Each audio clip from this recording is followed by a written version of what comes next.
हरियाणा की हर अपडेट के लिए बेल आइकन दबाएं और सब्सक्राइब करें STV हरियाणा न्यूज। नमस्कार, आप देख रहे हैं हरियाणा न्यूज और मैं हूं आपके साथ शुभेंदु सिंह। रुक कर लेते हैं फटाफट हरियाणा का। डिप्टी सीएम दुष्यंत चौटाला ने प्रेस कॉन्फ्रेंस कर बताया कि अतिरिक्त एक्साइज ड्यूटी में बढ़ोतरी हुई है। डिप्टी सीएम ने बताया कि 27 करोड़ 33 लाख रुपए अतिरिक्त एक्साइज ड्यूटी मिली। 75 करोड़ रुपए कोविड सेस के रूप में आया है। हरियाणा कांग्रेस की प्रदेश अध्यक्ष कुमारी सैलजा ने खुद को होम क्वारंटीन कर लिया है। उन्होंने ट्वीट करते हुए इस बारे में जानकारी दी।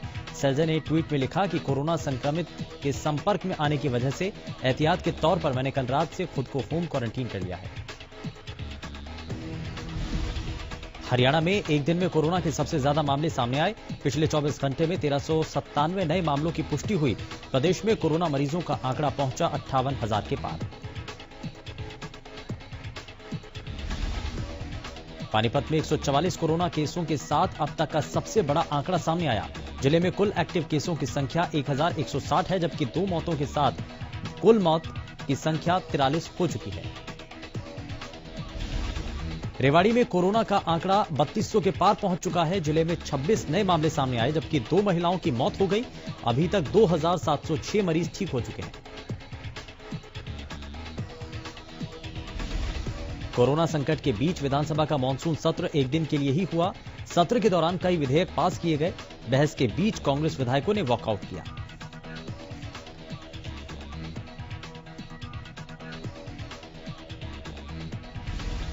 विधानसभा में एक दिन के सत्र के बाद कार्रवाई को स्थगित कर दिया गया, लेकिन विधानसभा डिप्टी स्पीकर रणबीर गंगवा ने बताया कि मानसून सत्र खत्म नहीं हुआ। जरूरत पड़ी तो सत्र को फिर बुलाया जाएगा।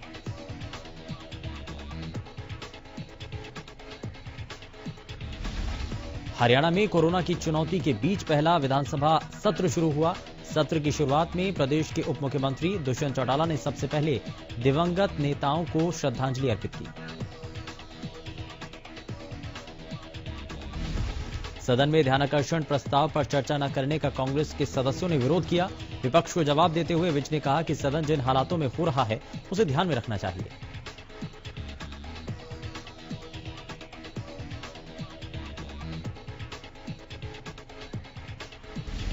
मानसून सत्र में विपक्ष के हंगामे के बीच 12 बिल पास किए गए। संसदीय कार्य मंत्री कंवरपाल गुर्जर ने कहा कि कोरोना की वजह से मानसून सत्र में वो सभी प्रक्रिया नहीं हो पाई। बावजूद इसके सदन में विपक्ष को बोलने का पूरा मौका दिया गया। सदन में विपक्ष ने कई मुद्दों पर सरकार का घेराव किया। इनेलो नेता दुष्यंत चौटाला ने शिशु मृत्यु दर पर चर्चा की मांग की। परीक्षाओं के शेड्यूल पर भुक्कल ने सवाल उठाए। मानसून सत्र की कार्रवाई अनिश्चितकाल के लिए स्थगित होने के बाद नेता प्रतिपक्ष भूपेंद्र सिंह हुड्डा मीडिया से रूबरू हुए और इस दौरान उन्होंने कहा कि बिजनेस एडवाइजरी कमेटी की बैठक में जरूरी बिल लाने की बात हुई थी, लेकिन कोरोना का फायदा उठाते हुए 15 बिल ही सदन में लाए गए।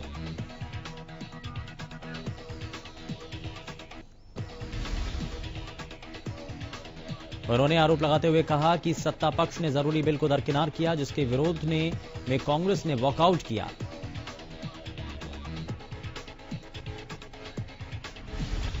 बड़ौदा में होने वाले उपचुनाव के बीच बड़ौदा में कोरोना के मामलों में लगातार इजाफा देखा जा रहा है। इस बीच पुलिस ने जागरूकता अभियान चलाने की बात कही। पुलिस की ओर से अभियान चलाया जाएगा।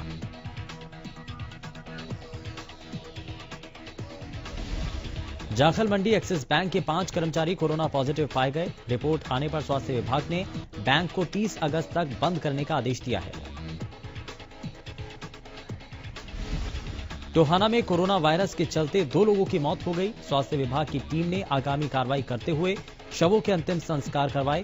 मामले की जानकारी नागरिक अस्पताल के एसएमओ डॉक्टर हरविंदर सागू ने की। एसएमओ ने बताया कि डॉक्टर राजेश कक्कड़, जो कुछ दिन पहले मेदांता अस्पताल में भर्ती हुए थे, उनकी रिपोर्ट पॉजिटिव आने के बाद वहां उनका इलाज चल रहा था। इस दौरान उनकी मौत हो गई।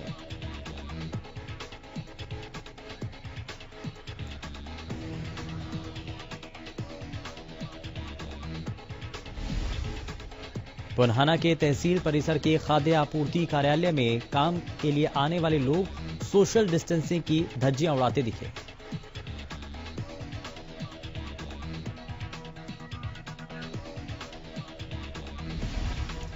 जाखल में पुलिस ने 2 बदमाशों को अवैध हथियारों के साथ काबू किया। मियोन पुलिस चौकी इंचार्ज सुरेश कुमार ने इस बारे में जानकारी देते हुए बताया कि पकड़े गए बदमाशों के पास से 2 अवैध हथियार और जिंदा कारतूस बरामद किया गया है।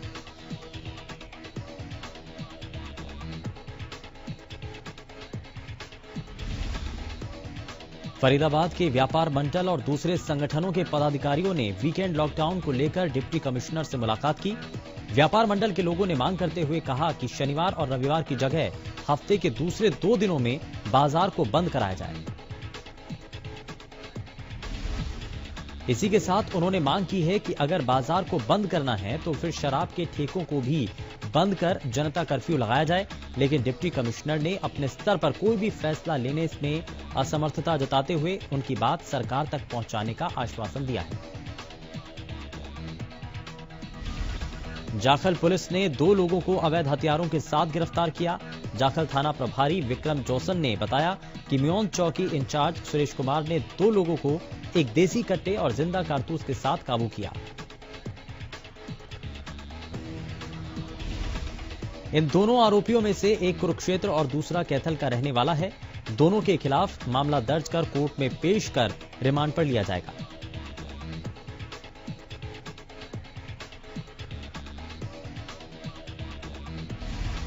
प्रदेश में बदमाशों का आतंक लगातार जारी रहा है। नारनौल में बदमाशों ने व्यापारी से 50 लाख की फिरौती की मांग की।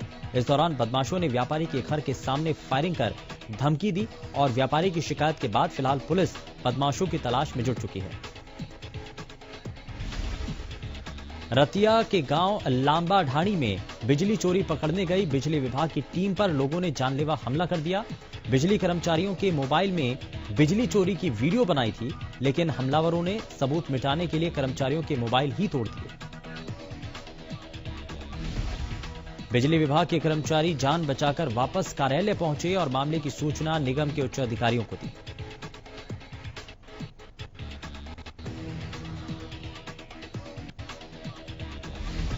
नांगल चौधरी के गांव मुकुंदपुरा में खनन लीज का मामला इन दिनों गहरा चुका है। गांव के एक व्यक्ति ने फरवरी में ग्रीवेंस कमेटी में शिकायत देकर अवैध खनन के आरोप लगाए थे।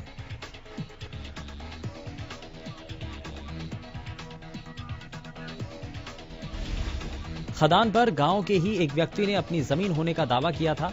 बताया जा रहा है कि उनके बुजुर्गों ने जमीन बहुत समय पहले खरीदी थी और यहां पर अपनी भेड़ बकरियां चराया करते थे, लेकिन 1999 में सरकार ने उस जमीन को खदान में तब्दील कर दिया और सतीश कुमार गर्ग के नाम से 20 साल के लिए उसका लीज पट्टा भी कर दिया गया। यमुनानगर में एक शख्स ने बेटी की स्कूल की फीस भरने के लिए 10,000 रुपए ब्याज पर लिए। ब्याज पर पैसे लेने के बाद शख्स ने फाइनेंसर को 1,600 रुपए वापस भी किए, लेकिन इस बीच उसकी नौकरी छूट गई। नौकरी छूट जाने के बाद फाइनेंसर ने शख्स को परेशान करना शुरू कर दिया।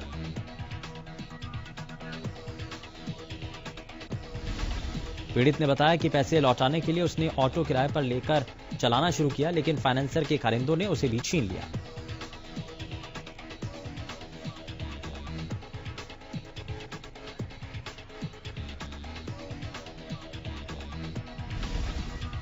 फतेहाबाद के गांव रामसरा में एक युवक के आत्महत्या मामले में पुलिस की ओर से कार्रवाई न किए जाने से गुस्साए ग्रामीणों ने लघु सचिवालय पहुंचकर पुलिस प्रशासन के खिलाफ जमकर नारेबाजी की।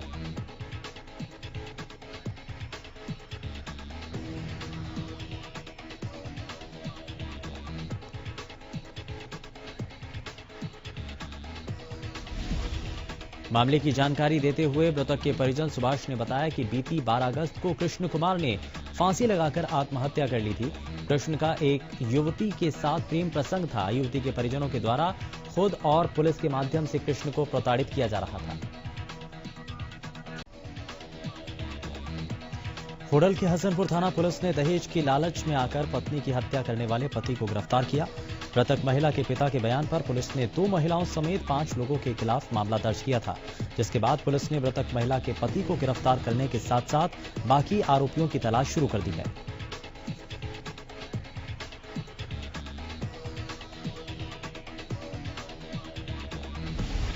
पलवल महिला थाना पुलिस ने हनी ट्रैप के मामले में एक महिला के अलावा 3 लोगों को गिरफ्तार किया। पुलिस ने आरोपियों के पास से 2 लाख रुपए बरामद किए। महिला थाना प्रभारी अंजू देवी ने बताया कि एक महिला समेत 5 लोगों के खिलाफ मामला दर्ज किया गया है।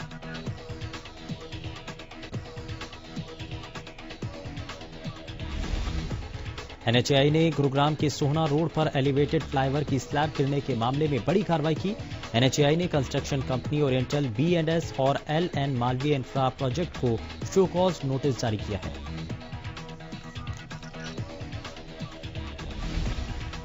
दरअसल पिछले शनिवार को साइबर सिटी के सोहना रोड पर निर्माणाधीन फ्लाईओवर की स्लैब अचानक से भरभरा कर नीचे गिर गई।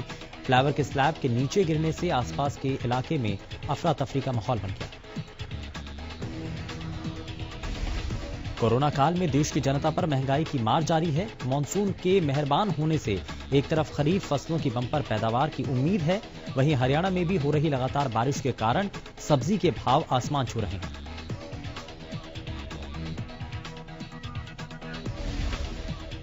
आम लोगों की रसोई से सब्जी गायब सी होती दिखाई दे रही है, क्योंकि टमाटर का आज का भाव 60 रुपए किलो और गोभी 100 रुपए किलो के हिसाब से बिक रही है। वहीं प्याज का भाव भी लोगों को रुलाने लगा है।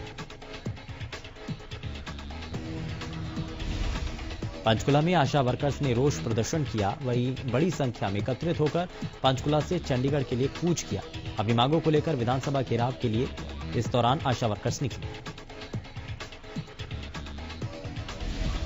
कैथल में सर्व कर्मचारी संघ के समर्थन में आशा वर्कर्स ने कैथल के जिला सचिवालय का घेराव किया।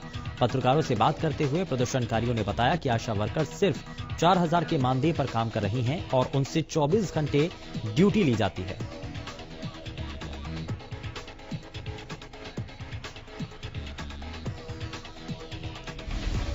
फतेहाबाद के रामसरा गांव में युवक द्वारा आत्महत्या के मामले में ग्रामीणों ने लघु सचिवालय में इकट्ठा होकर पुलिस के खिलाफ नारेबाजी की।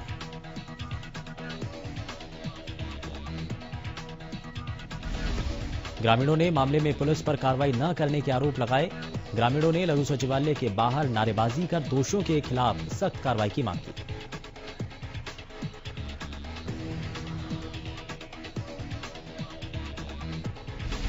प्रदर्शनकारी अध्यापकों का आरोप है कि शासन और प्रशासन उनकी सुध लेने को तैयार नहीं, जिसके चलते आए दिन अध्यापकों का रोष बढ़ता जा रहा है। करनाल में 3 अध्यादेशों के खिलाफ किसानों ने भारतीय किसान यूनियन के बैनर तले अपना प्रदर्शन शुरू कर दिया। भारतीय किसान यूनियन के प्रदेश अध्यक्ष मानसून सत्र के शुरू होते ही मौन पर बैठ गए और तब तक बैठे रहेंगे जब तक किसानों की मांगों पर विधानसभा में या फिर कैबिनेट में विचार नहीं किया जाता। नारनौल उपमंडल के गांव नसीबपुर से भ्रष्टाचार का मामला सामने आया है, जहां कागजों में तो सीवर लाइन डली हुई है, लेकिन हकीकत कुछ और है। इस बात का खुलासा उस वक्त हुआ जब शहर वासियों ने बताया कि यहां सीवर लाइन ही नहीं है। कॉलोनी वासियों का आरोप है कि प्रशासन ने उन्हें पानी कनेक्शन भी काटने की धमकी देते हुए सीवर के बिल भरवा लिए। जब इस मामले को लेकर जन स्वास्थ्य विभाग के कार्यकारी अभियंता से बात की गई तो उन्होंने इस मामले में कुछ भी बोलने से मना कर दिया। गुरुग्राम में सफाई के नाम पर करोड़ों रुपए खर्च किए जाते हैं, बावजूद इसके शहरवासियों को ओवरफ्लो की समस्या से जूझना पड़ रहा है। गुरुग्राम के वार्ड नंबर 25 के हालात कुछ यही बयां कर रहे हैं।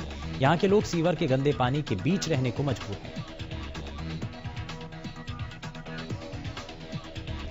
नारनौल उपमंडल के गांव पेटवाड़ में ग्रामीणों ने सड़क निर्माण के काम को रुकवा दिया। सड़क निर्माण को लेकर ग्रामीणों ने आरोप लगाया कि सड़क के निर्माण में घटिया सामग्री का इस्तेमाल किया जा रहा है।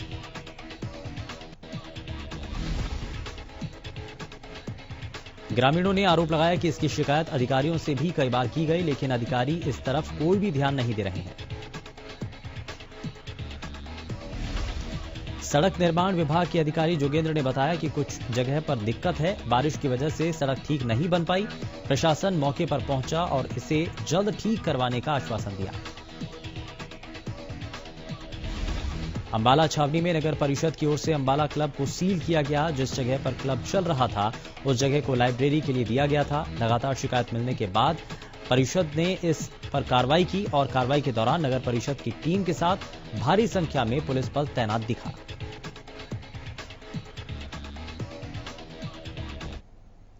फिलहाल के लिए बस इतना ही। नमस्कार।